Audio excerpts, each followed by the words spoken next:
and welcome to this special episode of the Landed Podcast, where we explore the future of frontline hiring and technologies shaping the industry. I'm your host, Vivian, CEO and founder of Landed. Today's episode is all about something that's becoming increasingly urgent in our world: keeping your hiring tech stack secure and keeping your company secure. With candidate privacy in the spotlight, it's clear that trust is not optional, it's foundational.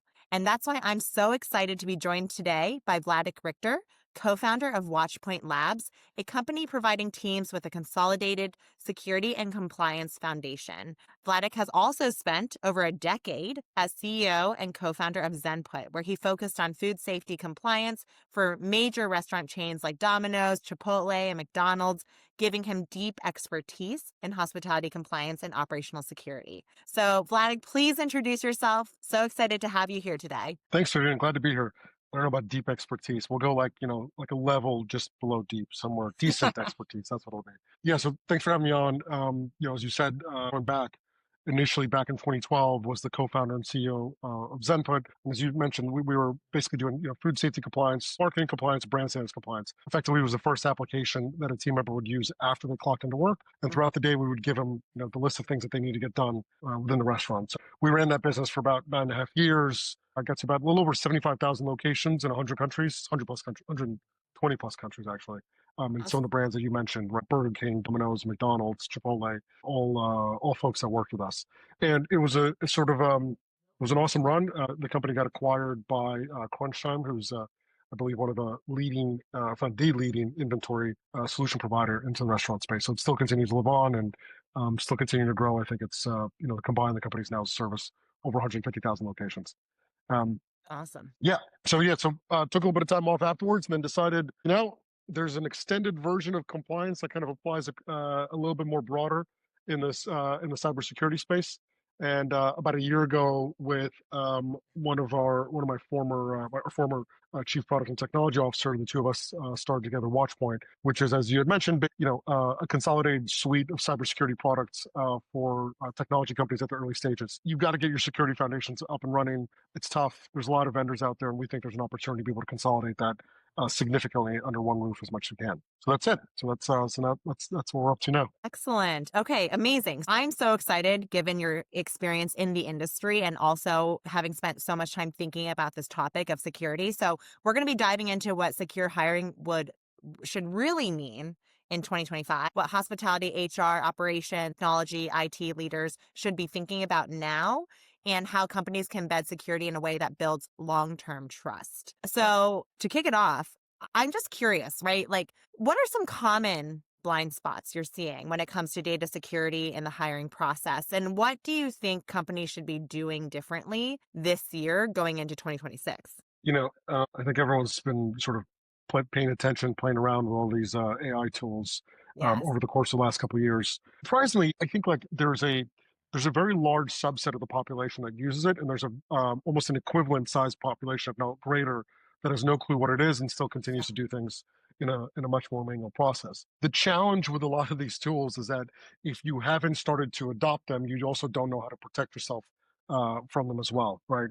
And so I think probably the both biggest opportunity and challenge at the same time is like, how do I use these to kind of expedite the way that I search for people to come on board, I interview them, I find the best candidates, but how do I not get tricked into this on the other side? I'll give you kind of a personal story. While we were hiring actually recently with Watchpoint, this was actually a little bit crazy. We haven't talked about this publicly, but we had posted a job recently for just a few months ago for another founding engineer on the team. Got a ton of applications, went through them, and started interviewing people one by one. Relatively quickly, we realized that about 7 or 8 of the people that we had interviewed were actually masking their resumes, their names, and were not based in the United States. They were based in another country somewhere else. Yep. And the amazing thing is that I actually ended up, getting off the calls, and I would search for the exact resume somewhere online. I tried to find the exact pattern of where they worked on LinkedIn, and you can't find it. And so people are starting to fake the process of the resumes, and they can do it relatively quickly by using one of these tools. So what does that mean? That means when you get into one of these interviews, you have to ask a lot of like lower level questions to try to make sure that the person on the other side is actually, hey, you said you worked at a Chick-fil-A before. Great. Which one? What was the address? What was the name of the manager or the operations leader at that place? What were they doing? And so you try to get a better understanding of like, hey, can they consistently answer these parts? Once you've sort of identified that this person is, making sure that they're not Who they doing, are, who they say they're they not a are. bad actor. Yeah, they're not a bad Yes. actor, and they are who they are. Then you can start to move on and try to get a better understanding of, hey, do these people take advantage of the types of tools? Like, hey, how is it that you, I don't know, plan you've got a weekend Hmm. free and you want to do something totally new off the cuff that's 2 hours away? How would you go about planning that? Right. And so one Yep. way is go through and search all the TripAdvisors of the world. Another way is use one of these tools. So try to look for those types of Yes. folks that are using tech to get ahead. Right. Mm. Um, and I think from an interview process, like both the legitimacy of the individual and the trying to understand that they're using the tools themselves will allow you to go, cool. If I bring them in and I've got the tools in place to get them to be better at doing their job, then they'll probably take advantage of those parts. Right. Right, right. Yeah, that makes a ton of sense. And so it's something that we're seeing. This is a trend, right? In HR, these AI generated resumes, these AI Mm, generated outreach, and you can see it, right? You can tell in the formatting of the outreach, things like that. So when we think about like bad actors that might be trying to get into systems using mm, this, like how should we be thinking about that? I'm sure this is something you guys think about a lot, right? Because security is not just technology security, it's also process security. It's putting in place the right permissioning and the right tech stack and putting in the right oversight mechanisms.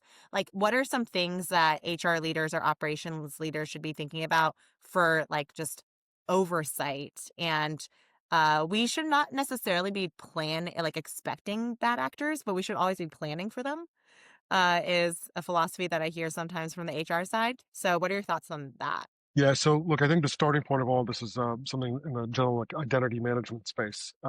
You need to associate. I think one of the bad behaviors that you'll see at a lot of sort of not forward-thinking restaurant groups is that they use shared logins for everything, right? Mm, And once you start using shared logins for everything, and everyone's got a simple password. The password is password 1234, or it's yes. store, or it's the number of the store 2507. Yep. And I get it. It's painful to run a system where everyone needs their own login. What ends up happening? We actually saw this in Zenpin in a couple of cases where an employee was terminated, went rogue. They didn't change his or her login at the time because there wasn't a central one. There was a central login for everyone to use, and so this individual was a little more tech savvy and just Mm, went to town on destroying a bunch of data internally at the company. So I think the starting point is always one is separate the identity on the login of the people themselves, right? And you can associate yep. that with their phone numbers if you don't have email addresses. Um, Sure. you can mask email addresses. We've seen this. It's not hard to get an email address to log in with that doesn't actually have email associated with it. Okay. So there are providers out there that will let you do that. So it'll say, Vladik.Richter at whatever Domino's store Totally. 2715. I'm using Domino's just because Yes. they were a great customer. And I think the second part of that is two-factor authentication, right? So it's not enough to just do that. It needs to then be tied back to a phone or Yep. my favorite tool, authenticating app that forces the individual to then put in a six-digit code that changes every 30 seconds. My single favorite tool for this is 1Password. I think Love it's it. used. Yeah, it's used in a ton of companies. My old company will actually make fun of, well, if you bring this up with them, will tell you that at an offsite when there was a little over 100 of us, I Yeah. was really pushing everyone to use it, not just professionally, because But professionally we had it, personally, but personally. I spent 30 minutes on stage in front of the whole company explaining to them how I use it personally. And that was your I got budding security entrepreneur in you. yeah, yeah. It also caused me to get made fun of for the next probably 3 years at the company.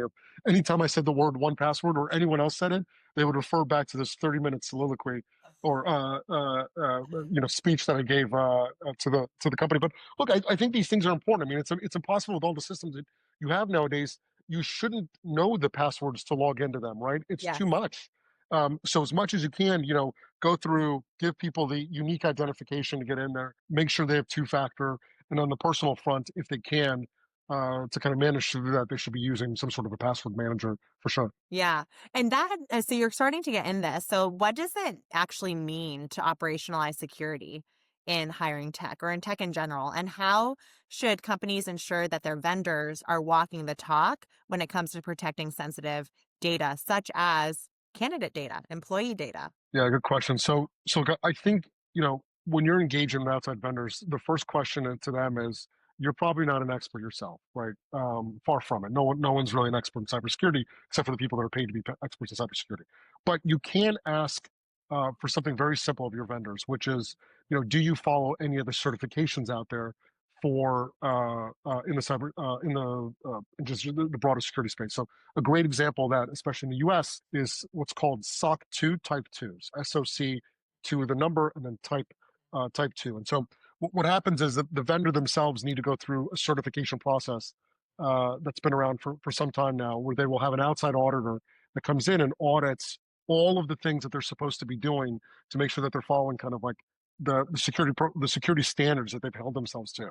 Sure. So if you've got 30 restaurants that you're running, this is not going to be the prime thing you do, but you can go back to each one of your vendors and go, hey, I want to see your SOC 2 Type 2 report, right? I want Sure. to see that you're certified and be able to read through that. So that's number one, right?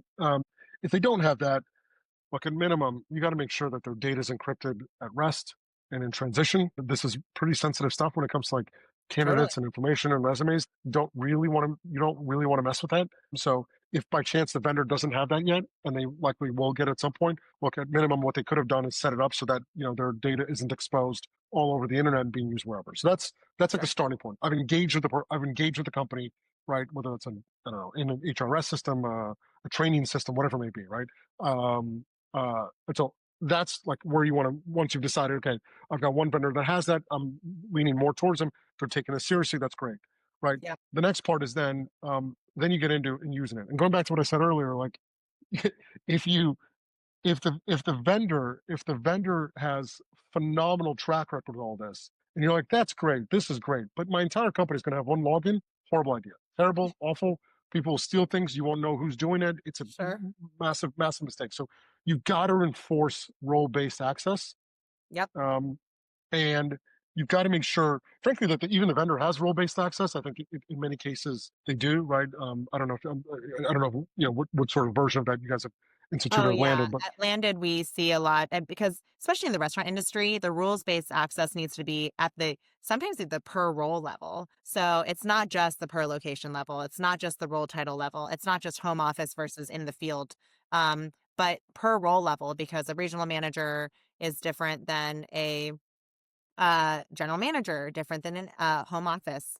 And sometimes, even within the same location, you have different people focused on different roles within the location. So that's one big thing in the restaurant industry is having that level of granularity to the role ID level, and the permissions alongside that, plus all the things related to hiring, right? Compensation review, who can change job descriptions, who can change like your interview schedules, who can change yeah, the screening criteria, what type of things can you say to candidates? Because when it comes to hiring, there's a whole slew, and every single state has different requirements. And your operators are operators, they're not compliance, HR, SHRM certified experts. yep. So it comes down to what do you allow people to really do that helps them thrive in their job and what they're really good at? And how do you take some of those other more sensitive topics off of their plates and into the hands of the experts in the organization?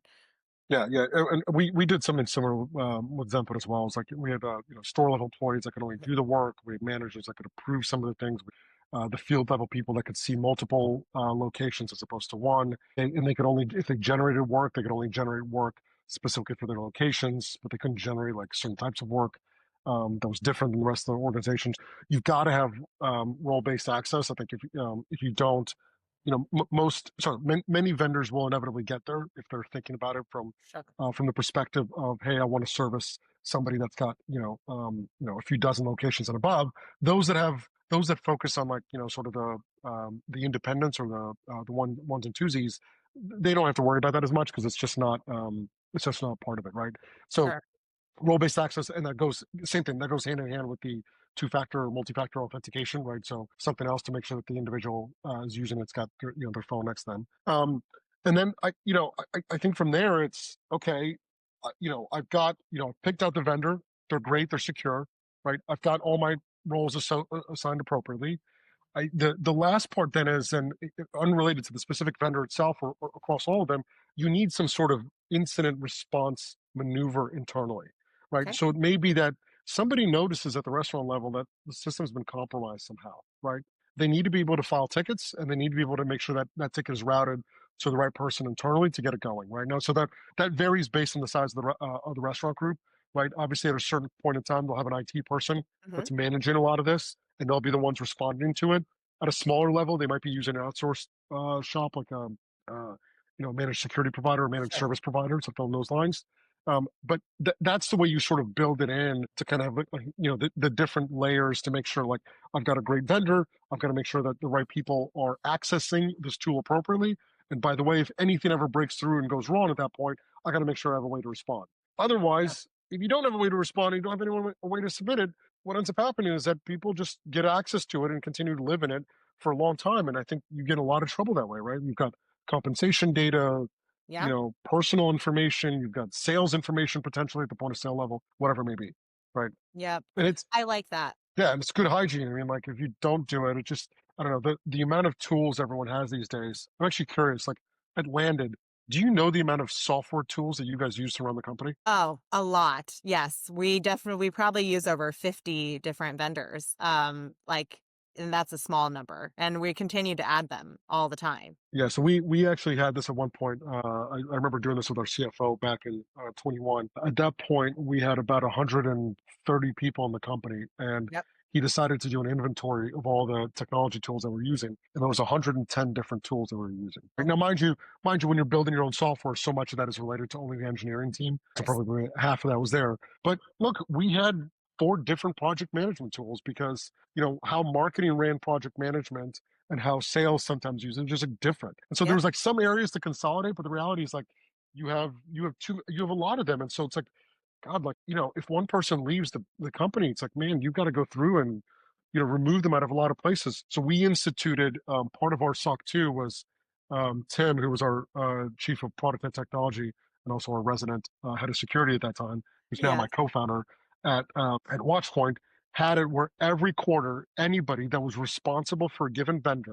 like if Landed was the vendor I was Hmm. responsible for, I had to log into Landed and I had to double check that all of the users that were in there were supposed to be in there, and all of them also had the right level of access that they were supposed to have access. Because sometimes you like Yep. give somebody more access, or I don't know, Just, a week, a yeah, month, a to see year, a whatever, specific and then page and then you forget. Yep. you forget, and all of a sudden you've got a general manager. It's like, whoopsie daisy, he or she has access to everyone's compensation across all the stores, Yep. which Right. maybe not something you want. Exactly. That's a really great initiative. And I think this is something, and I really liked like that three-pronged approach that you talked about, which is A, vet the vendor, B, make sure that you have the actual like processes in place with role level permissioning, but also multi-factor authentication, all these things, like make sure you're actually implementing it correctly. And Hmm. then lastly, just expect the unexpected. It's not going to be perfect. And if you expect it to No. be perfect, then just because we're talking about organizations of hundreds, thousands of people. So, like, there's always going to be user error. There's always going to be something that comes up. There's always going to potentially be a bad actor who tries to get in and is able to. So, that incident response, I think, is one that people don't think about, don't spend enough time thinking about because it's a bit wishful thinking. Like, well, we chose the right vendor, we have the right processes, everything is good to go. But the incident response is really important because how does an individual cashier at one of your stores that notices something, how do they bubble that all the way up to your head of security? Well, I Yeah. mean, that's many layers, but there needs to be that type of on the ground eyes and ears in your systems because they're the ones logging in every day. They're the ones using it. So I Yeah. really like that three-pronged system, and that's like the comprehensive approach that everyone should be thinking about. So that's great. And In a world where, so I want to talk a little bit about like the people on the other side, right? The candidate, Mhm. right? Experience. We all care about the brands that we work in. We care about the brand reputation. Everyone wants to be an employer of choice. So in a world where candidate experience is king, how can these brands balance speed, automation, security to not only protect data, but also build long-term trust with their counterparties, with their talent, with their employees, because they're balancing a lot of things simultaneously. Yeah, and this is a pre-hire you're talking about, not post-hire, right? Yeah, Or a little bit of yes. both. Yeah, a little bit of Look, both. a little bit of both. I sometimes struggle, and I talk to I talk to individuals about this as well. It's like you're on a web page sometimes, and somebody's got a portal that they're hiring, and you don't necessarily know. I have no visual indicator that this is one, legitimate, and two, secure, right? And Yep. so like even the smallest things that state at the bottom of like, listen, this company follows best practices based on a protocol here, a icon around lock. Obviously, all of it has to be legitimate. You can't just put those things Yes. up there. That says you're going to submit your resume here, right? Because like what I get worried about sometimes as an individual is that I'm going to go submit my resume somewhere. Well, how do I know you're not going to just go resell that to somebody else? And like now I'm Sure. going to get bombarded by guy or my phone number, right? And you're like, how many of us Yes. like today? It's been 4 hours here on the East Coast since I've been up, or 5 hours since I've been working, 4 hours since I've been working, and I've already gotten three spam text messages, right? Yep. And the amazing thing is, by the way, they were all hiring oriented ones about some remote work opportunity for So two many to of three those. hundred dollars, and so many of those, right? So Yes. I think you've got to give clarity to the candidate that says, "Hey, this is a this place that you're submitting to. This is safe, right? Like you're going to put this in here. We are not third partying this anywhere. We're not going to drop this anywhere else. This is only for our purpose and our purpose only. Yep. And so you should give that individual a little bit of freedom to do that. I think if you're in Europe, you may even be required, or at some point, if to actually Yes. wipe those resumes out for GDPR purposes. I Yes. don't. Is that true? I don't actually remember. Yes. Yes. Uh, Yes. There is. yeah. Yeah. Yeah, so I think, which actually inadvertently has a backlash, because if I want to go back to my database of resumes that I've collected, and maybe I want to reach out to Vivian again, actually interview her, I might not have that in my database anymore. Yeah. Um, that to me is the starting point of anything new. I think as a candidate as well, and by the way, that applies to your phone number, your email, and your identity. I mean, Yes. and then in the process of hiring, look, I mean, you're putting in social security numbers, you're Yes. putting in date of birth.